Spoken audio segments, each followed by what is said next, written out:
जय हिंद मित्रों। जैसे कि पिछले जो पार्ट थे उसमें आपने देखा था कि अभी बालदेव जी का क्या हाल हुआ है। खिलावन जी अपने यहाँ से निकाल दिए हैं और बहुत लोग उनके चरित्र पर भी क्वेश्चन मार्क लगा रहे हैं, जो मंगला देवी थी, क्योंकि ये लगता था कि देखो मंगला देवी अब किस तरीके से लोगों से हिल मिल रही है। हालांकि वो बीमार थी तो कोई मिलने नहीं आया था। तो आपको यहाँ पे बहुत ही मतलब अलग अलग लोगों के ना अलग अलग चरित्र देखने को मिल रहे हैं। कब कौन पलटी मार ले रहा है, जब दुख है तो कोई साथ नहीं देने आ रहा है, जो दुख में साथ आने तो उस पर क्वेश्चन मार्क लग रहा है। एकदम अलग अलग लोगों को अलग अलग सोचों के साथ आपको देखने को यहाँ पे मिल रहा है। अभी ये वाला पार्ट है जो आपका 34वां पार्ट शुरू होता है, तो यहाँ पे आपको देखने को ये मिल रहा है कि फुलिया पुरानिया टीसन से आई है। अब देखिए फुलिया का आ गया प्रसंग। फुलिया को आपने बहुत पहले पढ़ा था। फुलिया का प्रसंग वही था कि जो फुलिया थी खलासी जी से उनकी शादी हो गई थी, पर वो उनके साथ जाने को तैयार नहीं थी। अभी फिर से फुलिया का प्रसंग यहाँ पे आया है। मिस्र से भी उनका प्रेम चल रहा था। तो अभी क्या है, फुलिया जो पुरानिया टीसन से आई है, एकदम बदल गई है फुलिया। साड़ी पहनने का ढंग, बोलने बतियाने का ढंग, सब कुछ उसका चेंज हो गया। तहसीलदार साहब की जो बेटी है कमली, अंगिया के नीचे जैसी, मतलब ये बता रहे हैं कि जैसे वो कपड़े पहनती थी, कान में पीतल के फूल नहीं, फुलिया कहती है कान पासा उसको। आंचल में चाबी का गुच्छा बांधने लगी, पैर में सीसी का रंग लगाती है। खलासी जी बहुत पैसा कमाते हैं शायद। अरे खलासी जी के मुंह पर झड़ाई मारो, वो क्या खाकर इतना शौक मौज करवाएंगे, क्या पहनवाएंगे। फुलिया ने खलासी को छोड़ दिया। अब ये नया न्यूज आया कि उनको छोड़ दिया है। खलासी को खोक्सी बाकी एक पुतरिया से मतलब उनको था कि उनका प्रेम प्रसंग का था, उनको छोड़ दिए। तो मतलब ये फुलिया उनको छोड़ के चली आई, वो उनका कहीं और चल रहा था। रोज़ ताड़ी पीकर वे पड़े रहते थे वहीं पे। तलब मिलने के दिन वो मतलब बता रहे हैं कि हाँ पुतरिया खलासी का पीछा नहीं छोड़ती थी। तलब का ऐसा पैसा इधर उधर हुआ कि पैर की चट्टी खोलकर हाथ में ले ली थी। आखिर फुलिया कितना बर्दाश्त करती। टीसन के अब एक नए हैं, अब टीसन के पैटमान जी। तो टीसन के पैटमान जी नहीं रहते तो फुलिया की इज्जत भी नहीं बचती।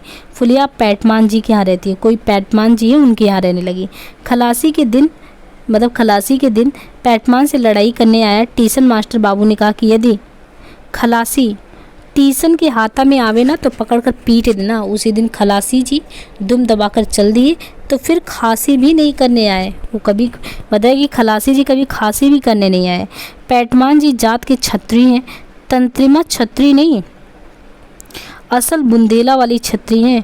पान जर्दा खाते खाते दांत टूट गए। पत्थर के नकली दांत लगाते, कहने को नकली दांत है मगर असली दांत से भी बढ़कर लगते हैं।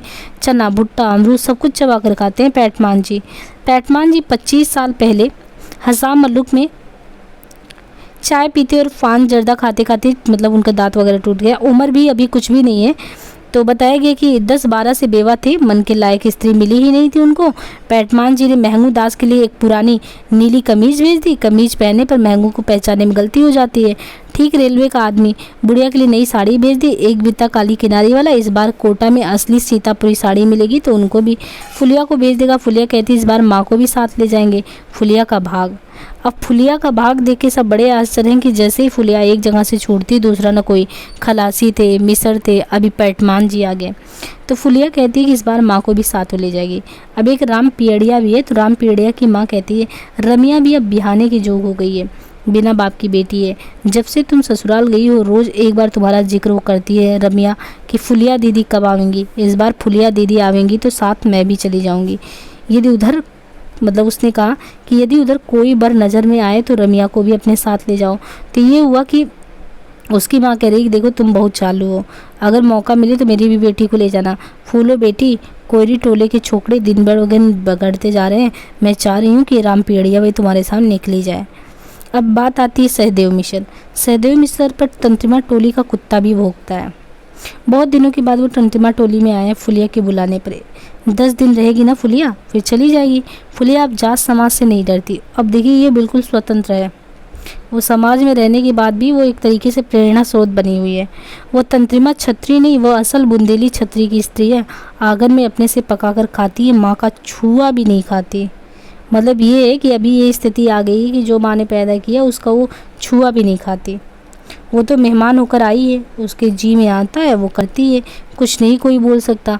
वो सहदेव मिश्र को बैठने के लिए अब चटाई देती है। कांच की छोटी सी थरिया में सुपारी, सौंफ, दालचीनी टुकड़े बढ़ा देती तो फुलिया भूली नहीं उसे।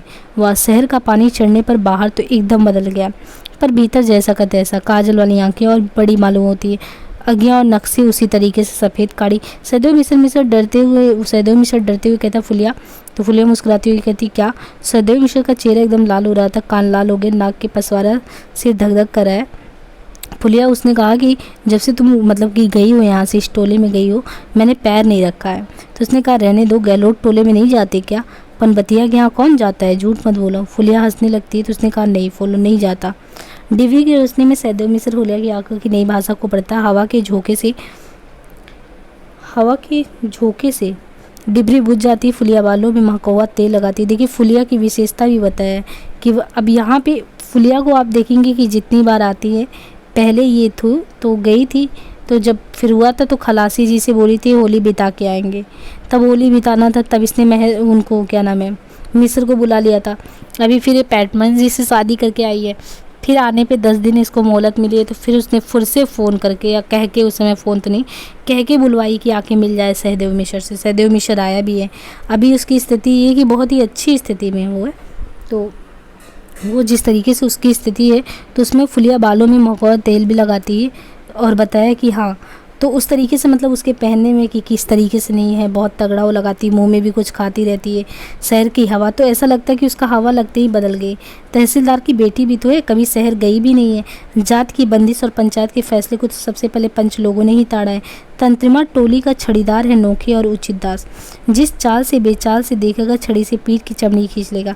नोखे की स्त्री मतलब एक है रामलगन सिंह की बेटी से फंसी हुई, और उचित दास की बेटी कोयरी टोले की सरन महतो से। तो ये पूरा चल रहा है यहाँ पे, कोई किसी से कोई किसी से। पंचायत का फैसला ज़्यादा से ज़्यादा 10 दिन तक लागू होता है। अगर किसी पे लगा दिया कि हाँ ये नहीं करना है, तो 10 से दिन, उससे ज़्यादा नहीं लागू होता। पुश्तैनी से जो रीति रिवाज गांव में चला रहा है, उसको एक बार ही बदल देना आसान नहीं। जिनके पास जगह ज़मीन है, पास में पैसा है, वो भी तो अपने यहाँ का चाल चलन नहीं सुधार सकते। बाबू टोली की किस घर की बात छिपी हुई है? पंच लोग पंचायत में बैठकर फैसला कर सकते हैं, उसमें कुछ लगता तो नहीं है, लेकिन पंचायत के फैसले से चूल्हा तो नहीं सुलगता। पंचों को क्या मालूम है कि एक मन धान में कितना चावल होता है? शास्त्र में कहा गया है, तो देखिए शास्त्र की बात बोला है कि जोरू जमीन जोर का, नहीं तो किसी और का, और देह के जोर से आजकल सब कुछ नहीं होता। जिसके पास पैसा है वही बोतल पहलवान है, वही सबसे बड़ा जोरावर है। तहसीलदार साहब की बेटी शाम से ही आधे पहर रात तक डॉक्टर बाबू के घर में बैठी रहती है। अब यहाँ पे स्थिति बताई जा रही है कि अब सबकी निगाह ये भी है कि जो कमली है वो, तो उसके बारे में बता रहे कि तहसीलदार साहब की बेटी शाम से ही आधे पहर तक डॉक्टर बाबू के घर में बैठी रहती है। चांदनी रात में कोठी के बगीचे में डॉक्टर के हाथ में हाथ डालकर घूमती है। तहसीलदार साहब को कोई कहने की हिम्मत कर सकता है कि उनकी बेटी का चाल चलन बिगड़ गया। तहसीलदार हरगौरी सिंह अपनी खास मौसेरी बहन से फंसा हुआ है। बालदेव जी कोठारीन से लटपटा गए हैं। कालीचरण ने चरखा स्कूल की मास्टरनी जी को अपने घर में रख लिया। उन लोगों को कोई कुछ कहे तो कहे, जितना कानून और पंचायत सब गरीबों के लिए। तो ये चीज़ देखिए साफ इसमें बता दिया गया है। फणीश्वरनाथ रेणु जी ने ये बता दिया है कि जितने भी आप अमीर घराने हैं, चाहे कायस्थ टोला है, राजपूत टोला है, यादव टोला है, मतलब जो तरीके से एक अच्छे मतलब एक थोड़े लेवल पे हैं वहाँ पे टोले, वो लोग भी ऐसी स्थिति में हैं कि जो जितनी भी बंदिशें लगाई जाती हैं, तो वो बोला कि जितनी बंदिशें लगाई जाती हैं वो बंदिशें सब गरीबी में ही लगाई जाती हैं, मतलब गरीबों पे लगाई जाती है। ये चीज़ आपने गोदान में भी देखा होगा कि गोबर ने ऐसा ही कहा था। गोबर ने भी कहा था कि आप नोखे राम को देखिए या कहीं किसी को भी देखिए, कितने लोगों ने पत्नी से कितने लोगों को रखा है और उन लोगों पे कोई चीज़ अप्लाई नहीं करता। वहाँ भी उसने ब्राह्मण जो थे वहाँ पे तो ये बोला कि देखो वो लोग भी रखे हैं तो उनको कोई नहीं बोलता, और जो गरीब है उनके बारे में सारे लोग सोचने आते हैं। क्या सारा चीज़ उन्हीं पे लागू होता है? सेम थिंग आपको यहाँ भी वही चीज़ देखने को मिल रहा है कि क्या ये सब सारी चीज़ें इन्हीं पे लागू होती है। ज़मीन के लिए गांव में नई दलबंदी हुई। जिन लोगों की ज़मीन नीलाम हुई है, दरखास्तें खारिज हुई, वे एक तरफ है। जिन्होंने नई बंदोबस्ती ली है अथवा ज़मींदार से माफ़ी मांग ली, सुपुर्दी लिखवा कर दे दी है या एक ज़मीन बंदोबस्त लेना चाहते, वे सभी दूसरी तरफ है। गरीबों और मजदूरों के टोलों पर भी इनका प्रभाव पड़ता है। सुगंधित रबर मिथिला का एक प्रसिद्ध पहलवान खिलावन के हलवाओं को कालीचरण ने हल जोतने से मना कर दिया है। कालीचरण जो था मिथिला का एक प्रसिद्ध पहलवान खिलावन के हलवाहों को, जो खिलावन के हलवाहे थे, उनको कालीचरण ने हल जोतने से मना कर दिया कि मत जोतो। तहसीलदार हरगौरी सिंह को नाई, धोबी और मोची बंद करने के लिए कालीचरण घर घर घूमकर भाषण देता है। गांव से सारे पुराने बांध टूट गए, मानो बाढ़ का नया पानी आया हो। गरीबों और मजदूरों की आंखें कालीचरण ने खोल दी है। सैकड़ों बीघे जमीन वाले किसानों के पास पैसे हैं। पैसे से गरीबों को खरीद कर गरीबों के गले पर गरीबी के जरिए छुरी चलाते हैं होशियार। जिन लोगों ने नई बंदोबस्ती लिए वे गरीबों की रोटी मारने वाले हैं। कालीचरण ने चमार टोली में भात खा लिया है। तो देखिए एक बहुत बड़ा काम इसने भी किया, क्योंकि ये यादव टोली से था, तो जाति व्यवस्था वगैरह को ये खारिज कर दिया। यानी ये बहुत बड़ी बात थी कि ये जाति व्यवस्था को एक तरीके से, सब तो अपनी अपनी तरीके से जो जिसको कर रहा था वो मनमर्जी कर रहे थे, लेकिन इसने भी क्या किया, इसने क्या किया, कालीचरण ने चमार टोली में बात खा ली है। जात क्या है वो कहता है, जात दो ही है। उसने बताया कि जात दो ही होता है, एक गरीब की जात होती, दूसरी अमीर की। खिलावन को देखो, यादों का ही ज़मीन उसने खा लिया है। तो क्या वो चाहे यादों की भलाई कर सकता था, परंतु नहीं किया। देख लो आंखें खोलकर, गांव में सिर्फ और सिर्फ दो ही जाते हैं, एक अमीर की, एक गरीब की। तो उसने लोगों को बताया कि ये फालतू पछड़े में मत पड़े रहो, हर एक चीज़ अप्लाई होता है, अमीर के लिए अलग, गरीब के लिए अलग। तहसीलदार हरगौरी सिंह काली टोपी वाले नौजवानों से कहते हैं, इस बार मोर्चे पर जाना पड़ेगा। हिंदू राज कायम करने के लिए पहले गाँव में ही लोहा लेना पड़ेगा। तो वो कह रहे हैं, जो हरगौरी कह रहे हैं ये तो बहुत गलत हो गया। काली टोपी वाले नौजवानों से कहते कि नहीं, इस बार तो हिंदू को बचाना पड़ेगा, ये बहुत गड़बड़ हो रहा है। संयोजक जी आजकल महीने में 2 बार घर मनी ऑर्डर भेजते हैं। संयोजक जी कहेंगे उसे काली टोपी वाले नौजवान प्राण रहते नहीं काट सकते हैं, आग और पानी में कूद सकते हैं। इसी को कहते हैं अनुशासन।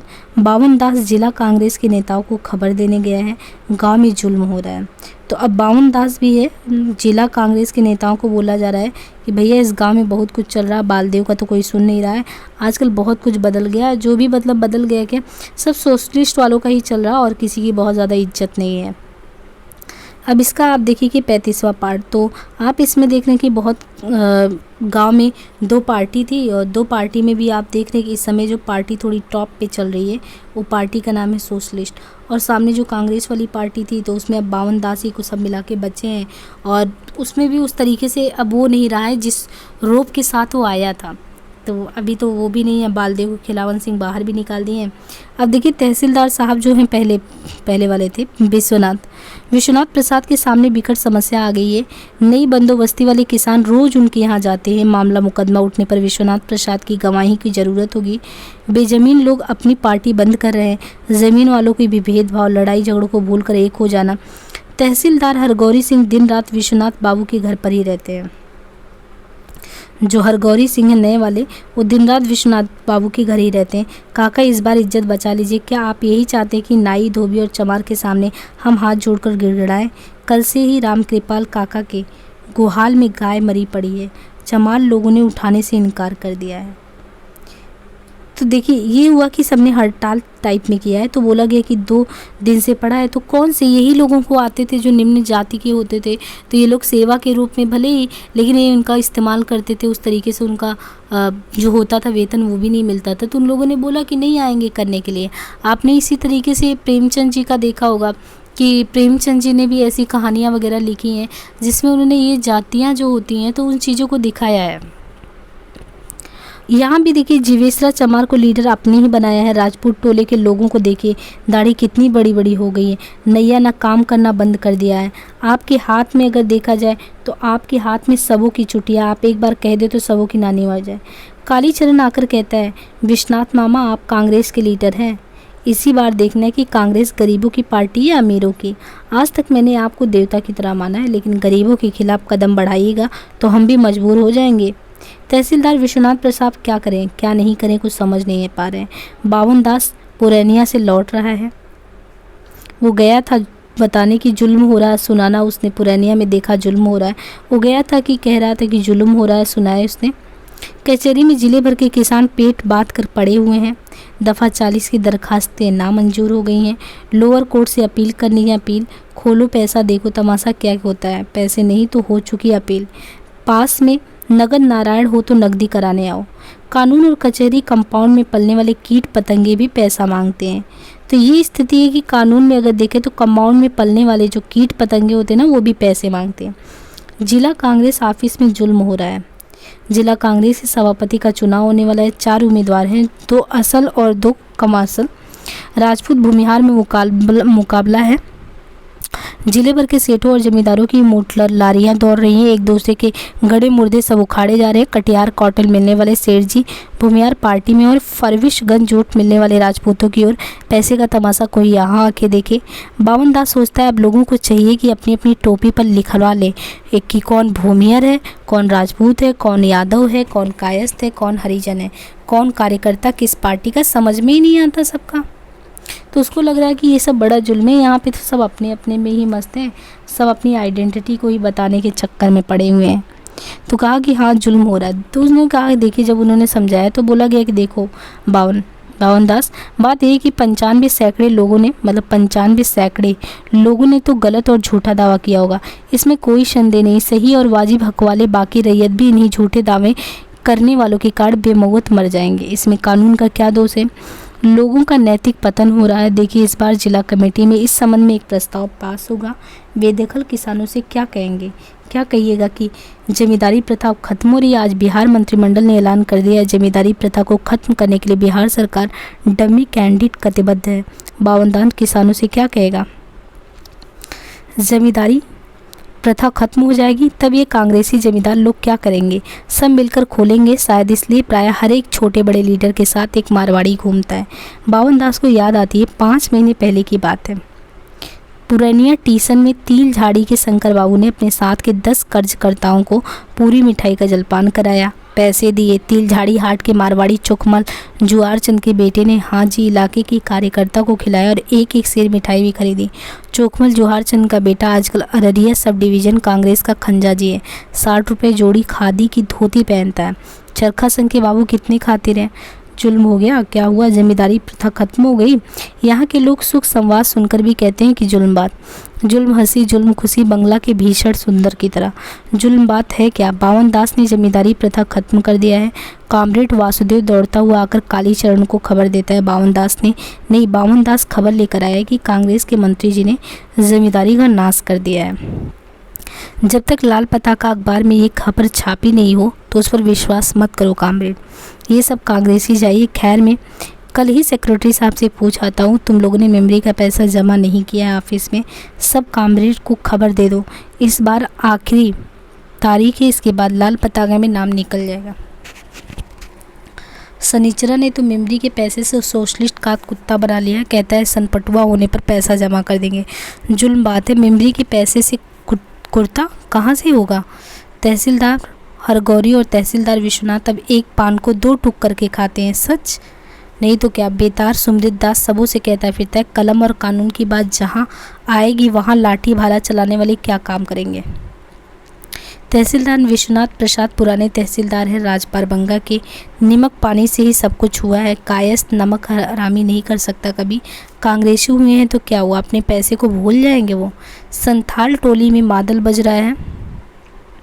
सोने और चांदी के बीच मेरे प्रियतम को ऐसे गाने वहाँ चल रहे हैं। संथाल परगना के आदिवासी संथालों को सोने की झलक लगी है। ये नहीं कि कौन जाने, लेकिन यहाँ के संथाल सोने और चांदी में क्या फ़र्क है जानते हैं?